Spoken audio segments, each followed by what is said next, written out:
I'm Ian Lesser here in Brussels, and it's a great pleasure to welcome you all today for this conversation with Portuguese Minister of National Defense, João Cravinho.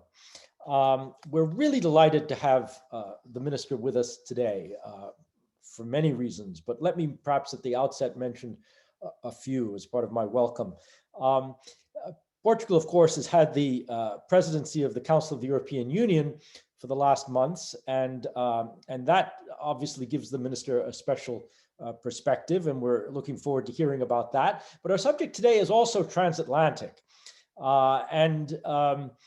it won't surprise you if I say that the advent of the Biden administration has created a new atmosphere in transatlantic relations. It's also brought some new issues to the table, and including issues around burden sharing and other questions that are really at the forefront of US-EU relations today, as well as relations within NATO.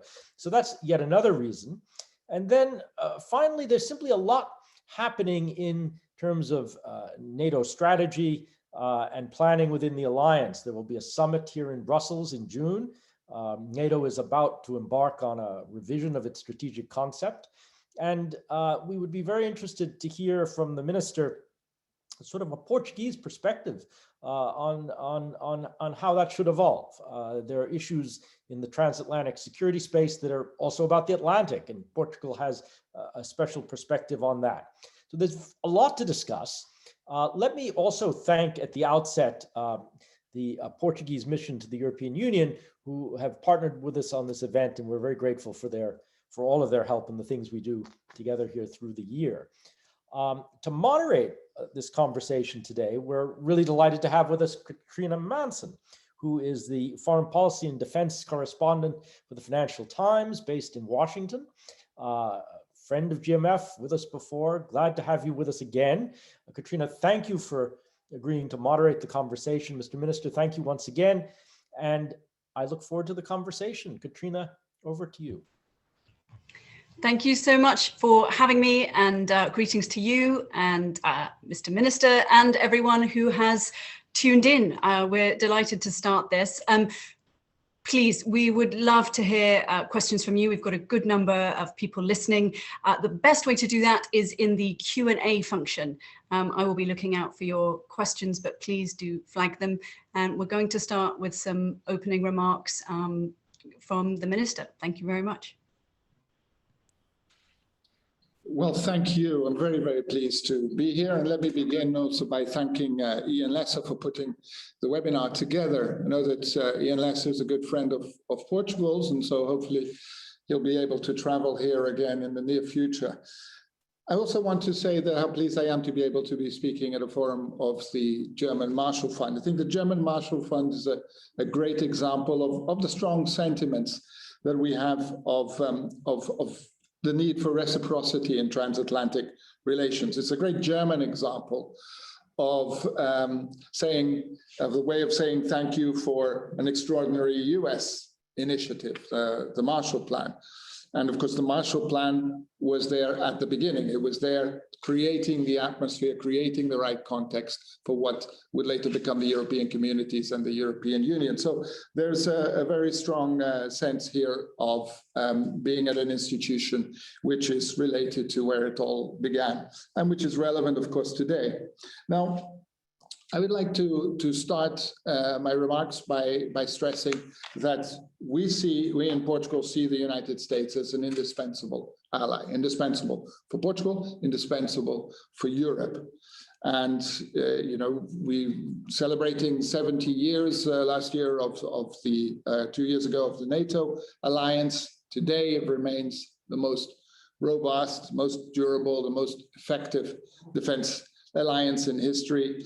And Portugal was a founding member. Portugal was a founding member well before Portugal became a democracy.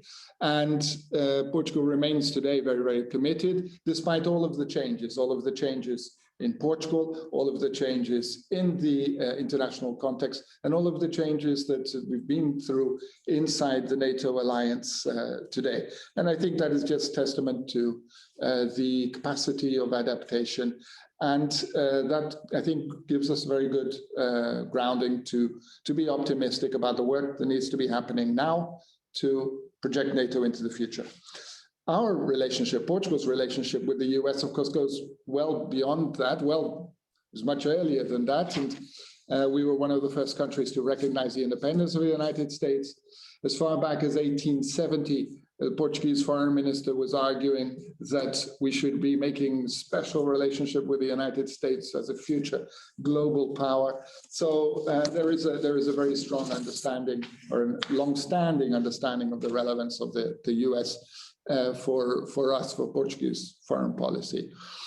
The Azores Islands is a part of that. The Azores Islands played a pivotal role. It's there in the middle of the Atlantic. It played a pivotal role in the First World War and Second World War. It's had a very important US air base since 1944, and it's a fundamental part of the bilateral defense agreement that we have with the US. But I would argue that despite all of the transformations in technologies, the digitalization of our societies, geography has a way of reminding us that it exists, and it remains important today. I would say that what we're seeing nowadays actually is a renewed recognition of the geopolitical relevance of the Atlantic, which from the perspective of the Azores also means renewed recognition of the relevance of the Azores Islands.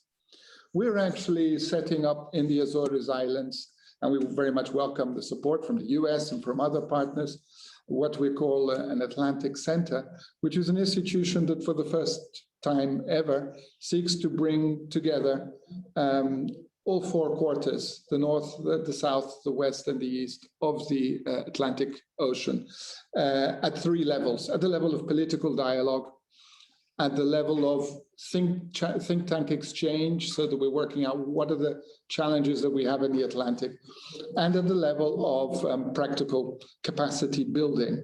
And I think that this is a way of underlining the manner in which we need to be identifying or developing new institutions and new approaches to old geopolitical realities that have gained a new context in this rapidly changing world.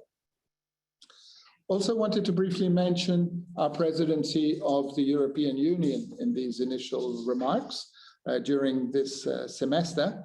One of the top priorities for us in the field of security and defense is, of course, the promotion of a strong link with the United States and a strong link with NATO.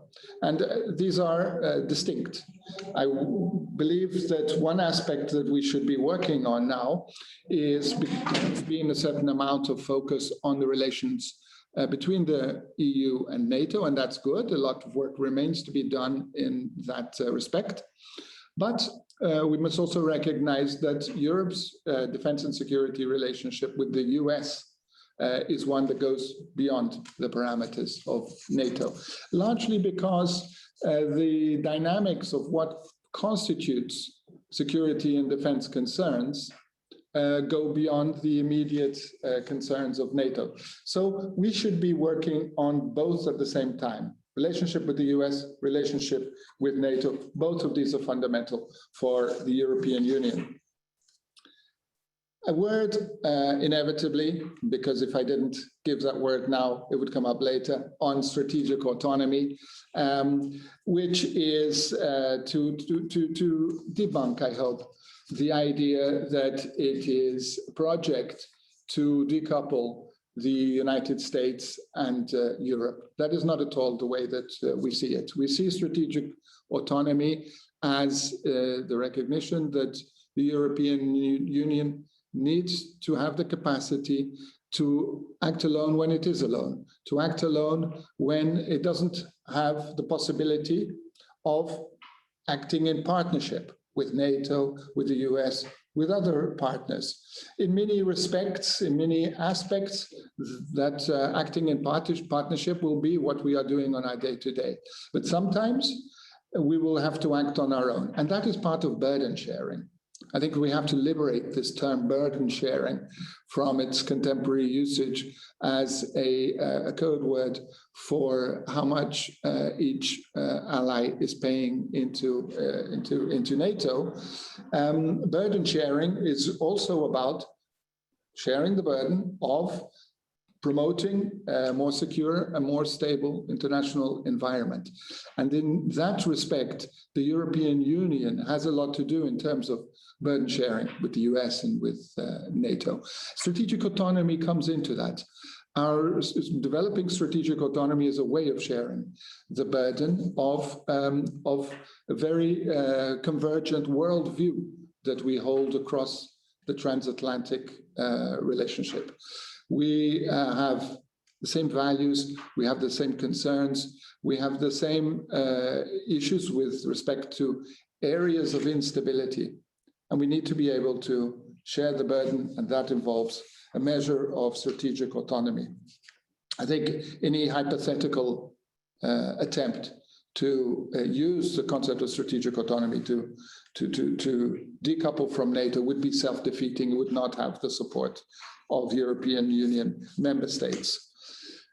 We need to have stronger and more systematic dialogue at staff level, at the level of senior officials, but also at political level between the EU and NATO. We've been lacking that, and we very much welcome, of course, the Biden administration's availability, which has been very clear. We've had a couple of meetings in NATO where Secretary Blinken, Secretary Austin have made this very clear. And so we need to take advantage of this important new dynamic, this important new opportunity, where we have a convergence of ideals across the Atlantic, and that we need now to be able to translate into practical ways of working better together, mapping out our future together. And as mentioned earlier by Ian Lesser in the introduction, we've got a strategic concept, new strategic concept from NATO coming up in 2022. We have also in 2022 Europe's strategic compass.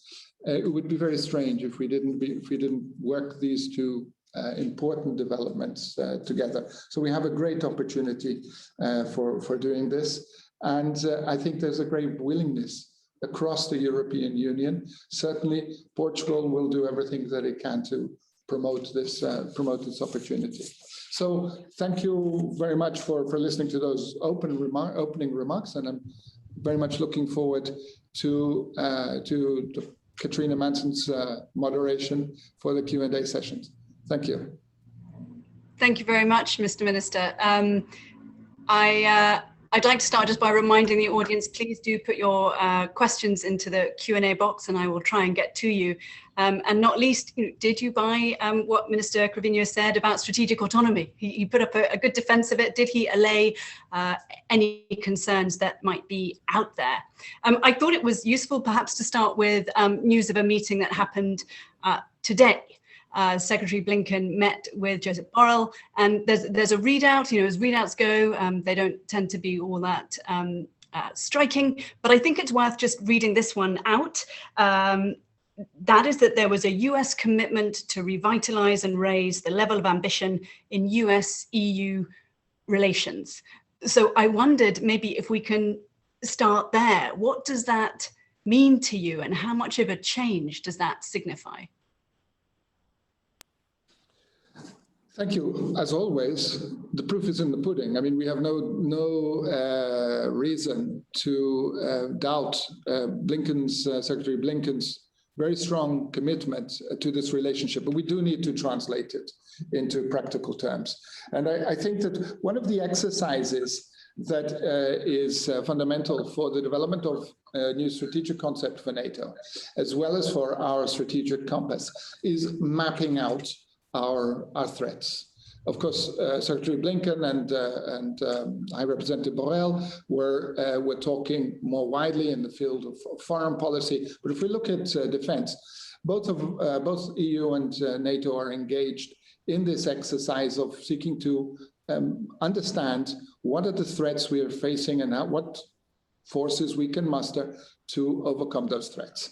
So one of the immediate ways that we can work together is really by comparing our threat analysis. This is not going to be it's not going to be completely homogeneous. We're different. There are different institutions at play here, but it will allow, I think, for us to begin to develop better the notion of burden sharing that I was referring to earlier. I don't like so much the term division of labor, because division of labor implies that one does one thing and another does another. In many respects, we're going to be needing to work together. But it does imply how much each can contribute to a given issue area. So I think that I'm not privy to the conversations that took place today between Secretary Blinken and High Representative Borrell, but I believe that this is where we should be starting in this phase of our transatlantic dialogue. And maybe we can come a little bit to the strategic compass. How do you see that effort to assess threats and to what extent they line up within member states? And also when it comes to looking at the US, there's obviously a huge focus right now in the Biden administration looking at China and what President Joe Biden has called an effort to win the battle for the 21st century. And that clearly has an eye on China. Do you think you are going to line up on that? Well, thanks. I think that, okay, starting with the first point, which was about whether we have a complete meeting of minds inside the European Union. The European Union is 27 member states with different histories, different geographies, different experiences, and different outlooks. However, I've been defense minister for 2.5 years. I've seen enormous progress. I've seen enormous change in the understanding around the table in the European Union meetings that the security concerns of each of us are relevant to all of us.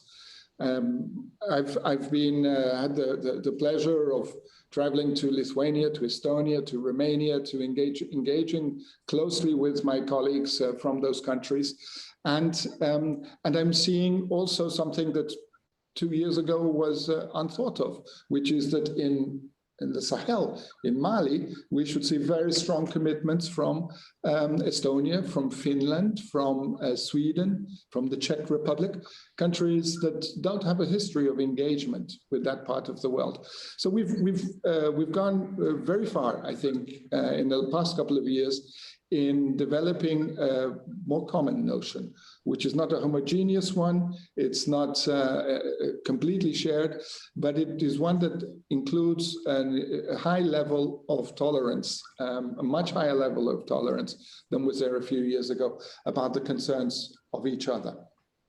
So we're making good progress with respect to that.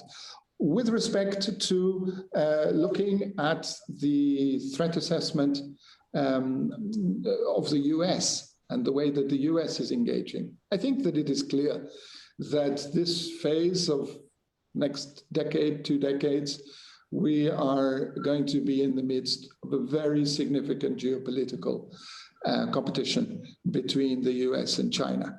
And there is, in my mind, no doubt as to our relative proximity to one and to the other. We are allies of the United States.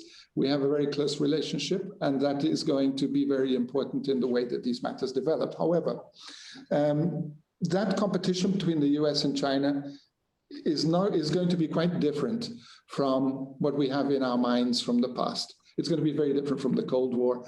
China is not the Soviet Union. It's going to be one in which it's going to be a competition in which is going to be centered on technology. I don't believe it's going to be centered on territorial conquest or expansion.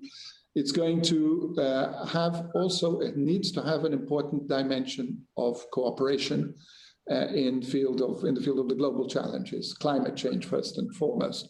So as Europe, what we need to be doing is working with the US when it is indispensable for us to be working with the US in issues where security and defense are at stake.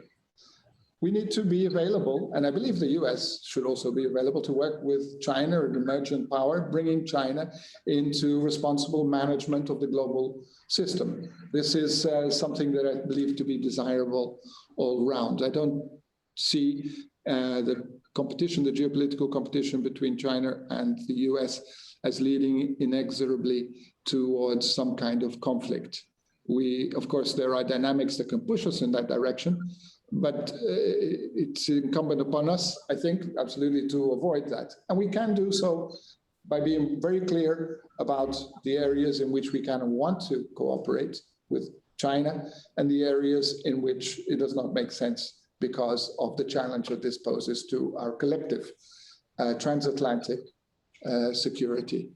So I would say that these are issues that the strategic compass needs to address, and the recent meeting that we had here in Portugal of the EU defense ministers discussing strategic compass showed an availability to tackle some of these big issues, which at the end of the day are about whether the EU can become a relevant geopolitical actor. It needs to be able to deal with these issues if it is to achieve that ambition. Thank you. Well, I have many more questions on that, but I'm going to yield to some questions that we have coming in from the audience, and please do put your questions in that Q&A chat box. Here goes the first one. In December 2020, Japan and South Korea signed the NATO foreign ministers meeting joined the NATO foreign ministers meeting for the first time. Is NATO turning its eyes to the Indo-Pacific region and Northeast Asia? Well, thank you. I think that NATO remains essentially a transatlantic relationship. However, globalization, the dynamics of the 21st century mean that what happens in one part of the world can easily have an impact on another part of the world. So if we cast our minds back 50, 60 years, the period of the Cold War, what we see is that it is not, this background is not so relevant for helping us to understand what we should be doing today. Japan, South Korea, Australia, India, these are important partners for us. They're not members of NATO. And that's also an important distinction. They're not coming under Article 5 of NATO, and they haven't joined the North Atlantic Treaty Organization. However, their security concerns, and it's not irrelevant that they are democracies, this is a very important point, their security concerns are ones with which we wish to engage. And I think that in the next few years, we're all likely to see a lot more intense engagement with countries such as Japan, South Korea, India, Australia, and other democracies around the world. And you've got the EU meeting with India coming up.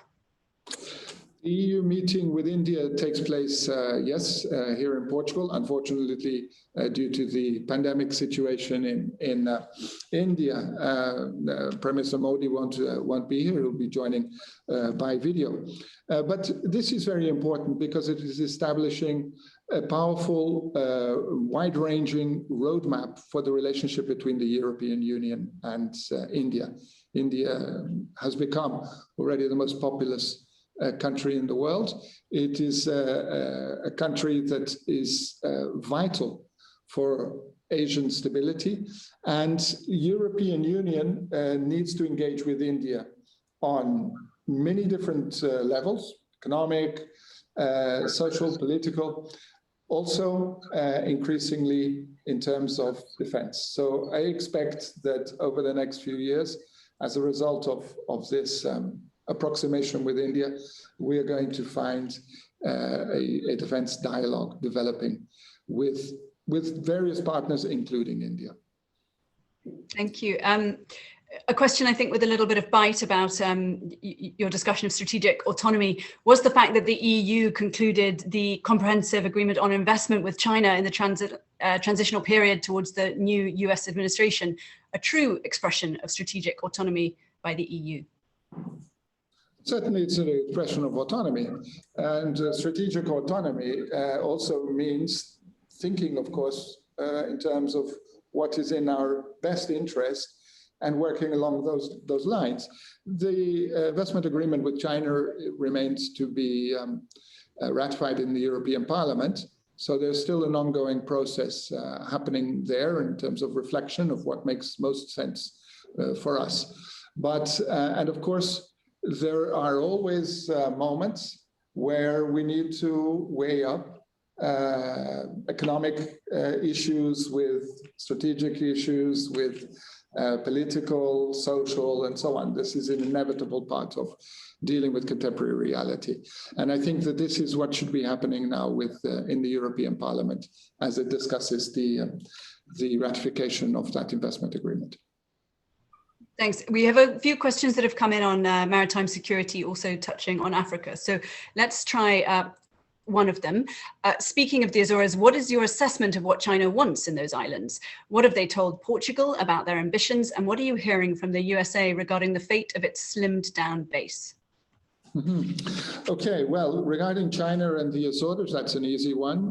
Chinese have told us nothing, and nothing is what's going to happen regarding China and the Azores. There's a very important US base there, which we think is going to find new uses in the next few years. Of course, with respect to the period of 10, 20, 30 years ago, where you needed refueling possibilities in the middle of the Atlantic, that has disappeared. But the Atlantic has become a focus of new geopolitical challenges. We have new access routes to the Atlantic from over the Arctic with the melting of the ice caps, through the Black Sea and the Mediterranean into the Atlantic. We have increased presence of non-Atlantic countries in the Atlantic. And we have, of course, a period historically of discovery of the oceans, of all of their resources and all of their fragilities. And I think that these various factors mean that we're going to be finding new uses and new relevance for the Azores Islands. The Atlantic Center that I mentioned in my opening remarks is one of them. But I'm very glad that you're asking about maritime security, because of course this has become one of the issues of our times. We've got in the Gulf of Guinea, over 90% of world pirate attacks are happening in the Gulf of Guinea, which is a big change from 5-6 years ago.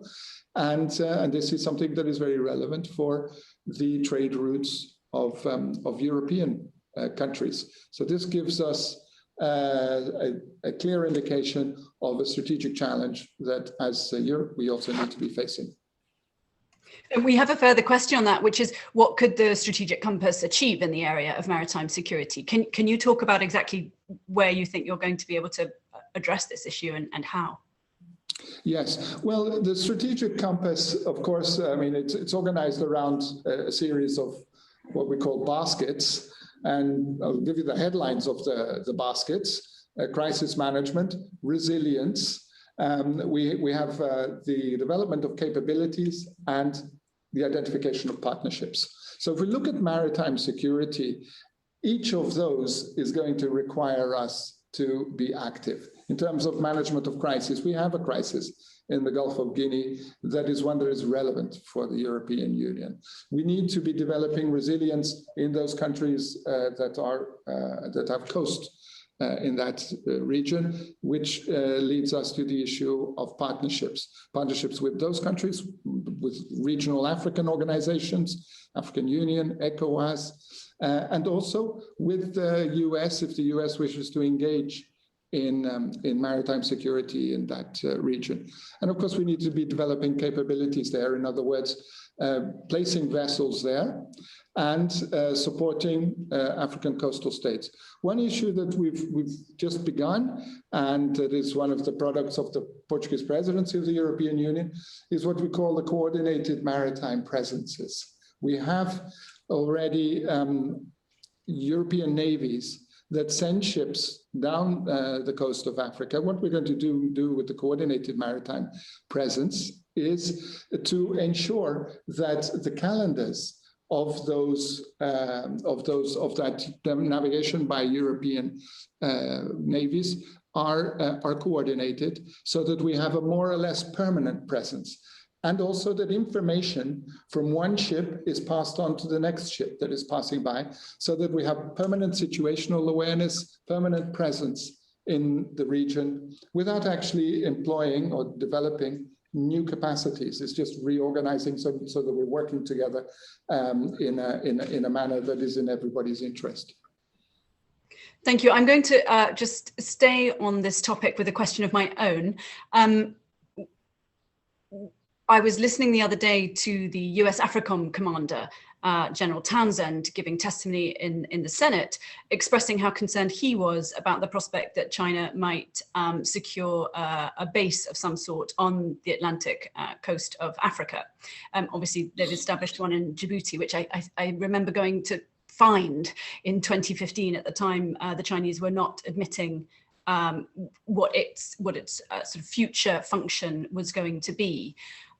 How does Portugal look at the potential for a Chinese base on the Atlantic coast of Africa, and how do you think it will be tackled by the EU as well? We don't see at all any need for China to have a base in the Atlantic Ocean. I think that the challenges of the Atlantic Ocean do not require a non-Atlantic country to be establishing a base in the region. And so we don't have any indication of any kind of interest in a military base. Of course, we are very much aware of the involvement of Chinese commercial interests in various commercial ports in the Atlantic and the African coast of the Atlantic, but not of any military base. And quite frankly, this would be viewed with extreme concern. We don't think that it is necessary, and I think that we would be working very closely with our partners with full respect for their sovereignty and sovereign decisions to explain that it is not a good idea to make the Atlantic a scenario of geopolitical confrontation. Thank you. I want to come to a question we have that takes us in a slightly different direction. What was done on tackling hybrid threats during the Portuguese presidency, and what can be done in future to enable societal resilience? Mm-hmm. Yes, well, hybrid threats are the most likely kind of threats that we currently face. Unfortunately, we cannot say that we are never going to be facing the scenario of a great conventional war again.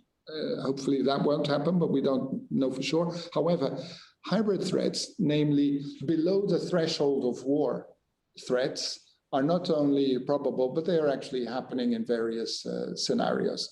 I think that hybrid threats, of course, is a term that encompasses a vast range.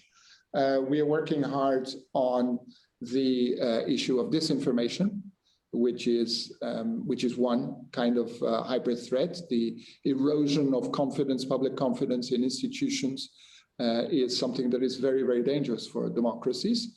And we've seen how this works in the last few years. We've gained experience. We've also seen how it works in countries like the Central African Republic or countries of the Sahel. So we are developing counter narratives or mechanisms that help public opinions to understand when there are attempts at manipulation.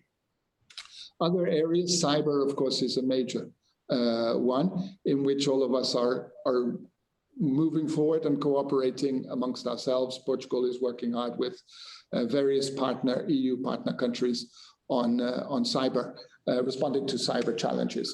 So there's a very wide, and of course there is the center of the Hybrid Center of Excellence in Finland, which is developing good work both for the European Union and for NATO in identifying and developing defenses against hybrid threats. So one of the issues that we have to develop in the next few years is really to be as imaginative in our defense capacity as are the people, those who are responsible for developing the threats. Thank you. And staying on broadly the question, let's say, of Russia, we had a question. What about the Ukrainians' growing wish to become a full member of NATO? The Ukraine has wished to be a member of NATO for many years, of course. This is a matter that was, I remember, being discussed around 2008 or so. We need to, the European Union, sorry, NATO has to be very confident in taking on new members, that this corresponds to a widely held consensus in those societies. This has been the case with all of the countries that have joined NATO. And in Ukraine, I think there needs to be a further development, further deepening of this consensus for the Ukraine to become a member of NATO. At the moment, I think that this is a bit too early to be discussing NATO membership for Ukraine. Thank you. I want to come to a broader question now. What are your expectations towards EU and NATO member states with regard to military mobility in Europe?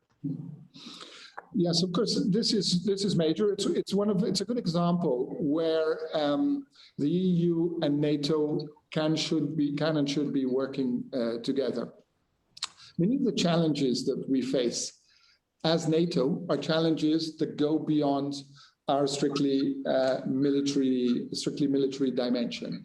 And so when we talk about military mobility, the capacity to move assets from one region to another, or one country to another, there we need to be thinking about aspects that go well beyond NATO's capacity to promote. I'm thinking, for example, simply of the building of the infrastructure needed to transport capacity. On the one hand, the creation of appropriate circumstances for permissions for transporting military equipment from one place to another. At the moment, there are enormous amount of bureaucratic, logistical impediments to smooth mobility in Europe. And this is an area where the EU has a range of instruments that it can deploy in order to correspond to something that is in the interest both of the EU and of NATO. The Netherlands is leading a very important PESCO, so European Permanent Structured Cooperation, a European level, EU level project, which has membership from, I think, virtually every single PESCO country, which comes to, I think, 25 different countries. And we are having an important seminar in Brussels in a few days on Thursday this week with ministers of the Netherlands, Germany, Slovenia, and Portugal, myself.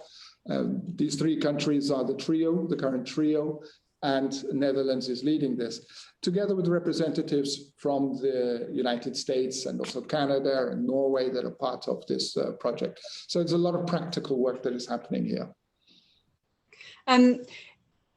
PESCO reminds me of a trip I took with the US Defense Secretary at the time, Jim Mattis, to Brussels. And I'm keen to ask how you see the Biden administration, what you think their view of PESCO will be, because of course there was a sense that under the Trump administration, there were considerable fears in Washington that PESCO would undermine US interests. So I'd love to hear what you think of that. Yes, sure.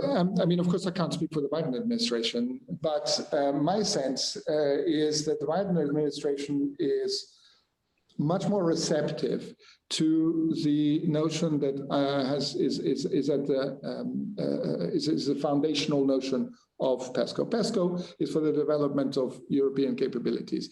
It's also open to third countries under certain conditions, and we've recently welcomed the US, Canada, and Norway, non-EU countries in the military mobility project, welcomed their participation.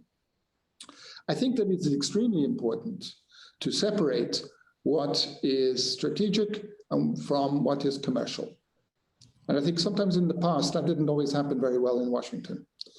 And this is, I think, at the root of some of the confusion and the animosity in the previous administration towards PESCO projects. I think that PESCO, the strategic relevance of PESCO projects, is something that the current administration should be in a position to understand and support and participate in. And this very much hope that will be the case. And I think I have reasonably well-grounded expectations for that. Thank you. Let's come back to a question from the audience, back to China again. What is your strategy regarding Chinese aggressive behavior with its neighbors, India, Philippines, Vietnam, etc.? My strategy, Portugal doesn't have the question doesn't specify, so why not?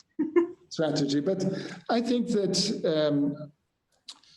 the geopolitical competition that I've made reference to, and that is clearly very present in the mind of those person who asked this question, really needs to be put in a wide context. And so when I say that with respect to the European Union and its relationship with the United States, the way that each looks at China, we will be clearly with the United States on the issues that are of vital strategic relevance. It's important for us to develop a good, strong dialogue with India, with Australia and Japan, South Korea, with respect to the threats that they face. We want to have a dialogue also with China. We want China to be part of that dialogue because historically, always when you have shifts in relative power worldwide, you have moments of tension and difficulty, and we have to be able to manage that. We have to avoid the sense of moving towards the inevitability of conflict. We will, of course, have moments of tension, but it's a responsibility that we have to ensure that they are confined. And with respect to those specific instances, I think that there are measures already underway by the US, by various other European countries, such as France and the UK, a European but not EU member state, with respect, for example, to freedom of navigation, that is extremely important whichever part of the world. Thanks. Moving back to Russia, what lessons should we as EU and also NATO learn from the recent unprecedented Russian military activities next to Ukraine's border? I'm not sure that we're actually learning a lot. I think that there's a strong awareness that Russia is at the moment engaged in a path of as much as possible destabilization of the neighborhood. It's a revisionist power, clearly. And I think that we all need to show firmness and solidarity with those countries that are directly affected. This firmness, I think, has to relate to the international rules that we have. Rules such as respect for territorial integrity of sovereign states. If we allow those rules to be broken, then there will be not much left of an international order. And Russia may have specific concerns, but these concerns need to be addressed in a peaceful manner. So, of course, it is very worrying when we see Russia behaving in this aggressive manner. but hopefully in time, Russia will come to behave differently. Unfortunately, in the last few years, we have come to expect this kind of behavior from Russia. How do you see, a question from me, issues like Nord Stream 2 affecting that position? I think there's a big debate happening in Germany about Nord Stream 2, and there are elections coming up in Germany in September, in which different leading parties have very differing visions. Nord Stream 2 has various dimensions. It cannot be understood as a purely economic, commercial proposition. And it has an impact on our geostrategic reality. Now, I don't think that I wouldn't be comfortable in saying much more about that, particularly given the context of churning of thought that is happening in Germany as it heads towards elections. But I think that towards the end of the year would be the right moment for a new government, of whatever color the elections produces, to reflect on what this means for Germany as a central member of the security of the transatlantic relationship and of the European Union. Thanks. Another question from me. How are you seeing the effort of relations between the EU and NATO? And of course, in the context of US fears that EU defense ambitions could undermine NATO, how are you looking at that big picture? And are many of these efforts that you're talking about an effort to speak to that and square, I suppose, what some people might call a circle? Mm-hmm. I think that the important thing at the moment is to properly explain that we're not actually dealing with squares and circles. We're dealing with matter of how to operate between two different institutions that have different concerns and yet share 21 member states, 21 of the 27 member states of the European Union or NATO allies. And the European Union has a number of security concerns that are not entirely identical to those of NATO. And it goes back to the issue of sharing the burden of promoting security and stability.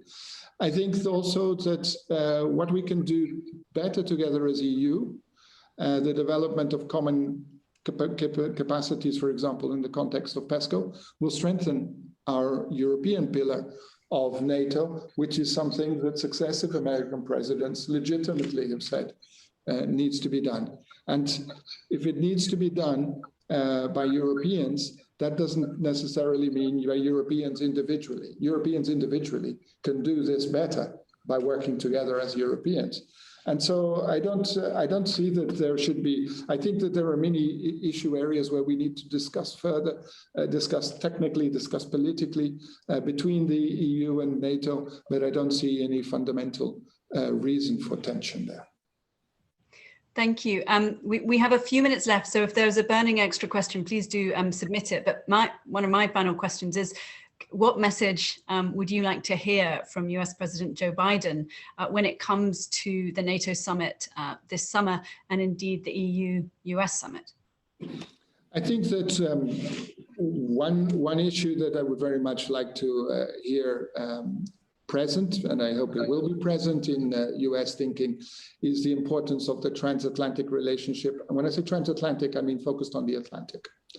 Of course, in 2021 and 2022, when we have the new strategic concept, we need to be thinking about the relevance of NATO for the world as a whole.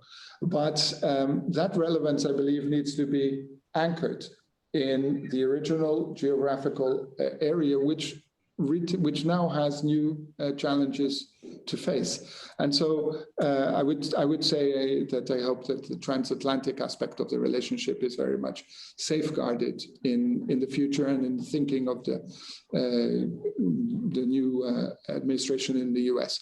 I believe it is.